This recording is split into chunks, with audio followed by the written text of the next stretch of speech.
Hello Fox, എന്നാണ്ട് വിശേഷം? എല്ലാവർക്കും സുഖമാണെന്ന് വിചാരിക്കുന്നു. ഓക്കെ, നമ്മളിന്ന് ഉണ്ടാക്കാൻ പോകുന്നത് ചിക്കൻ ആൻഡ് മഷ്റൂം വോൾവൻറ്റ്. എൻ്റെ പ്രൊനൗൺസിയേഷൻ കറക്റ്റ് ആണോ എന്നൊന്നും എനിക്കറിയത്തില്ല.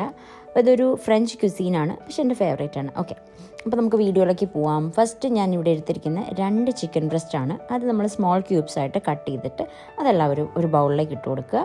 പിന്നെ ആവശ്യത്തിന് ഉപ്പും 1 ടീസ്പൂൺ കുരുമുളക് പൊടിയും കൂടെ ആഡ് ചെയ്ത് ചിക്കൻ നന്നായി മാരിനേറ്റ് ചെയ്ത് ഒരു 10 to 15 മിനിറ്റ്സ് നമുക്കത് മാറ്റി വയ്ക്കാം. ആ ടൈം ഗ്യാപ്പിൽ നമുക്ക് ചിക്കൻ ആൻഡ് മഷ്റൂം ഗ്രേവി അല്ലെ അതിൻ്റെ ഫില്ലിങ് റെഡിയാക്കാം.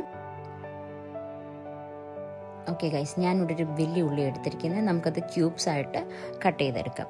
പിന്നെ ഉള്ളി അരിയുമ്പോൾ കണ്ണരിയുന്ന ബുദ്ധിമുട്ടുണ്ടെങ്കിൽ ഞാനൊരു ടിപ്പ് പറഞ്ഞുതരാം. ഉള്ളി അരിയുന്ന സമയത്ത് നിങ്ങളുടെ നാക്ക് പുറത്തിടുക. അതിൻ്റെ സയൻറ്റിഫിക് റീസണൊന്നും എനിക്കറിയത്തില്ല, പക്ഷേ ഞാൻ അങ്ങനെ നാക്ക് പുറത്തിട്ട് ഉള്ളി അരിയുന്ന സമയത്ത് എൻ്റെ കണ്ണിൽ നിന്ന് വെള്ളം വരാറില്ല കേട്ടോ. പിന്നെ ഞാനൊരു 4 കുഞ്ഞി വെളുത്തുള്ളിയുടെ അരി എടുത്തിട്ടുണ്ട്. അത് നമുക്ക് ക്യൂബ്സ് ആയിട്ട് കട്ട് ചെയ്തെടുക്കാം. നമ്മുടെ പാൻ ചൂടായി വരുമ്പോഴേക്കും അതിനകത്തേക്ക് 1 ടേബിൾ സ്പൂണാണ്, ടീസ്പൂൺ അല്ല, ബട്ടർ ആഡ് ചെയ്തു, ഗാർലിക് ആഡ് ചെയ്തു, ഓണിയൻ നമ്മൾ ചോപ്പ് ചെയ്ത് വെച്ചിരിക്കുന്ന ഓണിയനും ആഡ് ചെയ്തു. ഇച്ചിരി ഉപ്പേ ഞാൻ ഇതിനകത്തേക്ക് ആഡ് ചെയ്യുന്നുള്ളൂ, ബിക്കോസ് നമ്മൾ ഇതിനകത്ത് ചിക്കൻ സ്റ്റോക്ക് ആഡ് ചെയ്യുന്നുണ്ട്. ചിക്കൻ സ്റ്റോക്കിന് ഉപ്പുണ്ട്, അപ്പം ഉപ്പിടുമ്പം ഇച്ചിരി ശ്രദ്ധിച്ച് വേണം ഉപ്പിടാൻ. ഓക്കെ, നമ്മൾ ഇതിനകത്തേക്ക് ചോപ്പ് ചെയ്ത് വെച്ചിരിക്കുന്ന മഷ്റൂം ആഡ് ചെയ്തിട്ടുണ്ട്. 200 ഗ്രാം മഷ്റൂമാണ് ഞാൻ ഇതിനകത്തേക്ക് ആഡ് ചെയ്തേക്കുന്നത്.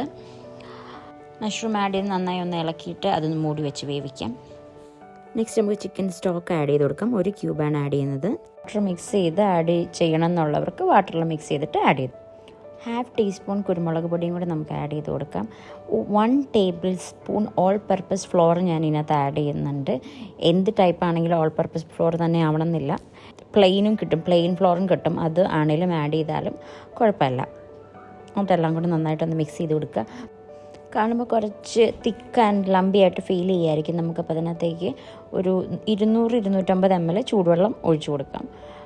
അടച്ചു വെച്ചിട്ട് ഒരു 5 മിനിറ്റ്സ് കുക്ക് ചെയ്തെടുക്കാം. നെക്സ്റ്റ് മാരിനേറ്റ് ചെയ്തിരിക്കുന്ന ചിക്കൻ നമ്മൾ ഫ്രൈ ചെയ്യാൻ പോവുകയാണ്. ഒരു പാനിലേക്ക് ഒരു ഇച്ചിരി എണ്ണ ഒഴിച്ചു കൊടുക്കുക. എണ്ണ ചൂടായോ എന്നറിയാൻ വേണ്ടിയിട്ടുള്ളൊരു ടിപ്പ് ഞാൻ യൂഷ്വലി ചെയ്യുന്നതാണ്. ഒരു വുഡൻ സ്പാച്ചിൽ എടുത്തിട്ട് നമ്മൾ എണ്ണയിൽ മുക്കി നോക്കുമ്പോൾ ബബിൾസ് വരുന്നുണ്ടെങ്കിൽ എണ്ണ നന്നായി ചൂടായി എന്നാണ് അതിനർത്ഥം.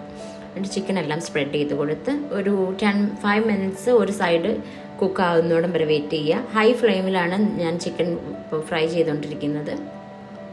5 മിനിറ്റ്സ് കഴിയുമ്പോൾ ഫ്ലിപ്പ് ചെയ്ത് അടുത്ത സൈഡിലേക്ക് ഇടുക. 2 സൈഡും 5 മിനിറ്റ്സ് ഹൈ ഫ്ലെയിമിലാണ് ഞാൻ കുക്ക് ചെയ്തെടുത്തിരിക്കുന്നത്. ചിക്കൻ കുക്കായി കഴിഞ്ഞാൽ നമുക്കത് ഗ്രേവിയിലേക്ക് ആഡ് ചെയ്ത് കൊടുക്കാം. ഫ്രൈ ചെയ്ത ചിക്കനും ഒരു 250 ഗ്രാം ഫ്രോസൺ ഗ്രീൻ പീസും ഞാൻ ഇതിനകത്തേക്ക് ആഡ് ചെയ്ത് കൊടുക്കുന്നുണ്ട്. ഒരു 50 ml ഓഫ് മിൽക്കും. അത് നന്നായി മിക്സ് ചെയ്ത് കഴിഞ്ഞിട്ട് അടച്ചു വെച്ചിട്ട് ഒരു 5 മിനിറ്റ്സ് കുക്ക് ചെയ്തെടുക്കുക.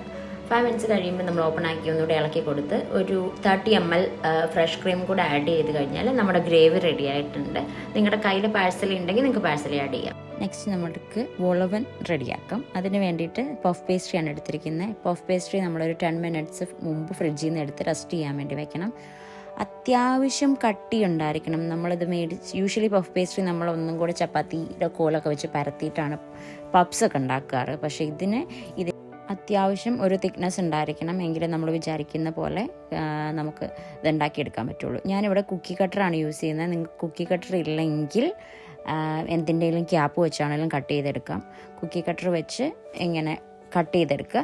എന്നിട്ട് എൻ്റെ സെൻറ്റർ പീസ് നമുക്ക് ഒരു വോൾവോയ്ക്ക് ആക്ച്വലി 3 ലെയറാണ് വേണ്ടത്. അപ്പം ഞാനിവിടെ 3 എണ്ണം സെറ്റ് ചെയ്തിട്ടുണ്ട്. ഒരു എഗ്ഗ് ബീറ്റ് ചെയ്തെടുക്കാം എഗ്ഗ് വാഷിന് വേണ്ടിയിട്ട്. ഞാനിത് എയർ ഫ്രയറിലാണ് ഉണ്ടാക്കാൻ പോകുന്നത്. ഫസ്റ്റ് നമുക്ക് വേണ്ടത് ഒരു ബേക്കിംഗ് ഷീറ്റാണ്. ഈ ബേക്കിംഗ് ഷീറ്റ് പ്രോപ്പറായിട്ട് എയർ ഫ്രയറിൽ ഇരുന്നില്ലെങ്കിൽ നമ്മൾ വെക്കുന്ന ഐറ്റം കുക്ക് ആവണമെന്നില്ല. ബേക്കിംഗ് പേപ്പർ ഭയങ്കര ഫ്ലെക്സിബിളാണ്, അതുപോലെ സ്മൂത്താണ്. അപ്പം സംടൈംസ് നമ്മളത് വെക്കുമ്പം എയർ ഫ്രയറിലെ കാറ്റ് കാരണം 4 സൈഡിൽ നിന്നും ഈ ഷീറ്റ് പൊന്തി പോന്നിട്ട് നമ്മൾ വെക്കുന്ന ഐറ്റം പ്രോപ്പർലി കുക്ക് ആവണമെന്നില്ല.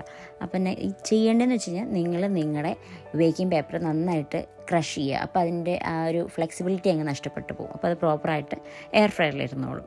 എന്നിട്ട് നമ്മളത് എയർ ഫ്രയറിൽ വെച്ച് പഫ് പേസ്ട്രി നമുക്ക് ലെയറായിട്ട് എഗ് വാഷ് ചെയ്ത് കൊടുക്കാം. ഫസ്റ്റ് ലെയറിൽ പ്ലെയിൻ ആയിട്ടുള്ള പഫ് പേസ്ട്രി വയ്ക്കുക. സെക്കൻഡ് ആൻഡ് തേർഡ് ലെയറിൽ കട്ട് ചെയ്തിട്ടുള്ള പഫ് പേസ്ട്രി വയ്ക്കുക. എന്നിട്ട് ഇത് എയർ ഫ്രയറിലേക്ക് വെച്ചിട്ട് 190 ഡിഗ്രിയിൽ സെൽഷ്യസിലാണ് 15 മിനിറ്റ്സ് കുക്ക് ചെയ്തെടുക്കുക. ചിക്കൻ ആൻഡ് മഷ്റൂം ഫില്ല് ചെയ്യുന്ന വീഡിയോ എടുക്കാൻ മറന്നുപോയി ഗൈസ്. So anyway enjoy.